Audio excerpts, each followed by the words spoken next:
আসসালামু আলাইকুম ভিউয়ার্স, আশা করি সবাই ভালো আছেন। যে অনলাইন টেকনিক্সের পক্ষ থেকে আপনাদের সবাইকে স্বাগতম। ভিডিওর থাম্বনেল দেখে বুঝতে পারছেন কি নিয়ে আলোচনা করব, তাই দেরি না করে চলুন শুরু করা যাক।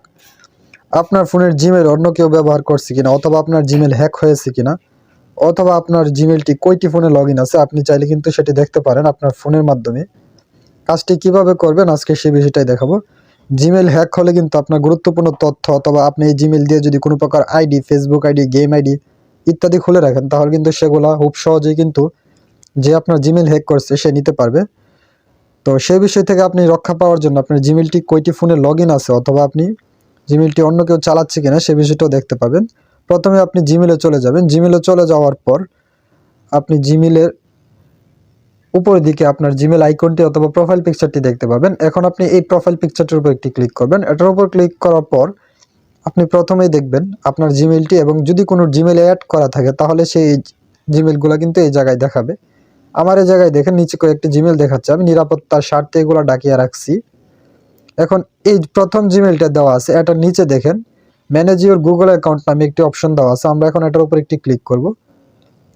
এটার উপর ক্লিক করার পর আমাদের সামনে এ ধরনের একটি পেজে নিয়ে আসবে। আর এই পেজের মধ্যে আসার পর আমরা এই জায়গায় দেখব personal information, security and sign in নামে একটি অপশন এই জায়গায় দেওয়া আছে। আমাদের কাজ হলো সিকিউরিটি অ্যান্ড সাইন ইন এই অপশনটার উপর একটি ক্লিক করা। আপনি এটার উপর ক্লিক করার পর এই জায়গায় দেখবেন আপনি টু স্টেপ ভেরিফিকেশন লেখা আছে। টু স্টেপ ভেরিফিকেশন যদি আপনি করে রাখেন তাহলে আপনার জিমেলটা থাকবে হাই সিকিউরিটিতে, মানে এক ধরনের হ্যাক করা একবারে অসম্ভব, কেউ হ্যাক করতে পারবে না। এটা হলো টু স্টেপ ভেরিফিকেশনের মাধ্যমে আপনি চাইলে জিমেল অথবা আপনার ফোন নাম্বারের মাধ্যমে এই টু স্টেপ ভেরিফিকেশনটা চালু করে রাখতে পারেন।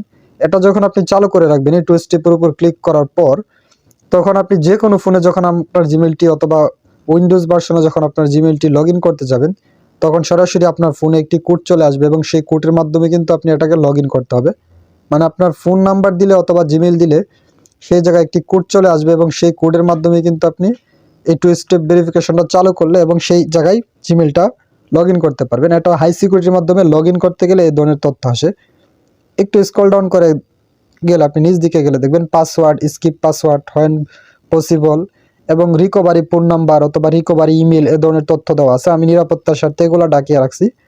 এই রিকভারি হলো আপনার জিমেলের পাসওয়ার্ডগুলো আপনি ভুলে গেলে কিভাবে সে জিমেলটা পুনরুদ্ধার করবেন, ফোন নাম্বারের মাধ্যমে নাকি ইমেলের মাধ্যমে। আপনি যদি রিকভারি ইমেল দিয়ে থাকেন তাহলে ইমেলের মাধ্যমে এটাকে রিকভার করতে পারবেন, আর যদি ফোন নাম্বার দিয়ে থাকেন তাহলে ফোন নাম্বারের মাধ্যমে কিন্তু আপনার জিমেলটা রিকভার অথবা পুনরায় ফিরে আনতে পারবেন। তার একটু নিচে গেলে দেখবেন আপনি এই জায়গায় লেখা আছে ইউর ডিভাইস। ইউর ডিভাইসের নিচে দেখবেন আপনার দুইটি ডিভাইস আমার এই জায়গায় শো করা আছে, এবং টোটাল আমি তিনটা স্থানে আমার এই জিমেলটা লগ ইন করা। প্রথমত আমি এই জায়গায় দেখেন ম্যানেজ অল ডিভাইস নামে একটা অপশন আছে নিচ দিকে, এবং পাশে 3 লেখা। আমি এটার উপর একটা ক্লিক করব। এটার উপর ক্লিক করার পর আমাকে পরবর্তী আরেকটি পেজে নিয়ে যাবে। আর এই পেজের মধ্যে আপনি দেখেন এই জায়গায় আমার জিমেলটা কয়টি ফোনে লগ ইন আছে সেই তথ্যগুলো দেখাচ্ছে। যদি আমি অজানা কোনো ডিভাইস এই জায়গায় দেখি তাহলে মনে করব সেই মোবাইলে আমার জিমেলটা লগ ইন করা, এবং সে আমার জিমেলের গুরুত্বপূর্ণ সব তথ্যগুলো দেখতেছে, এবং তার দ্বারা আমার জিমেলটা কোনোভাবেই নিরাপদ না। আমার যদি ফেসবুক আইডি থাকে সেগুলোও সে ব্যবহার করতেছে আমার অজান্তে। যদি এ জায়গায় কোনো ডিভাইস থাকে তাহলে আপনি বুঝতে পারবেন, এবং এই ডিভাইসগুলো আপনি কিভাবে লগ আউট করবেন সেটাও দেখাবো। তার জন্য আপনি দেখেন প্রত্যেকটা ডিভাইসের পাশে অ্যারো চিহ্ন একটা দেওয়া আছে। আমার এই জায়গায় 3টা অপশন দেওয়া আছে, একটা 2টা ফোন, এবং নিচে একটা দেখেন উইন্ডোজ ভার্সন কম্পিউটারের মধ্যে লগ ইন করা। আমি এখন এই যে দ্বিতীয় অপশনটা নাও লেখা আছে নিউ, এটার মধ্যে একটি এরো চিহ্নটার উপর একটি ক্লিক করব। এটার উপর ক্লিক করার পর আমাকে পরবর্তী আরেকটি পেজের মধ্যে নিয়ে যাবে। আর এই পেজের মধ্যে আমার ফোনের স্ক্রিন লকটি চাইবে, আর স্ক্রিন লক অবস্থায় কোনো কিন্তু ফোনের স্ক্রিন রেকর্ড হয় না, তাই অন্ধকার দেখাচ্ছে।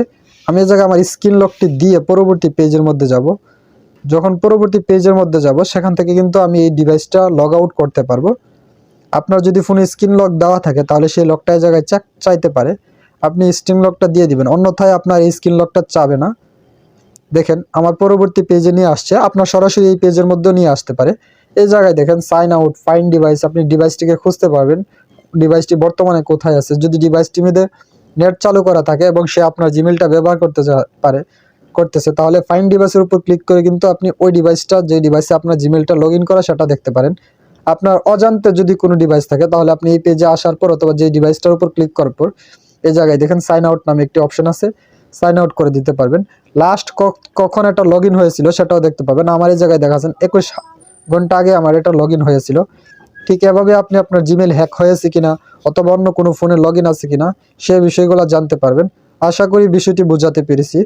যদি কোনো প্রশ্ন থাকে তাহলে কমেন্ট করে জানাবেন। আপনার প্রয়োজনীয় রিলেটেড বিভিন্ন ধরনের ভিডিও আমি আমার চ্যানেলে আপলোড করে রেখেছি, তাই আমার চ্যানেলটি ঘুরে আসার জন্য অনুরোধ রইল। যদি কোনো প্রশ্ন থাকে তাহলে কমেন্ট করে জানাবেন। ভিডিওতে একটি লাইক দিয়ে দিবেন। সম্পূর্ণ ভিডিওটি দেখার জন্য আপনাকে অনেক ধন্যবাদ।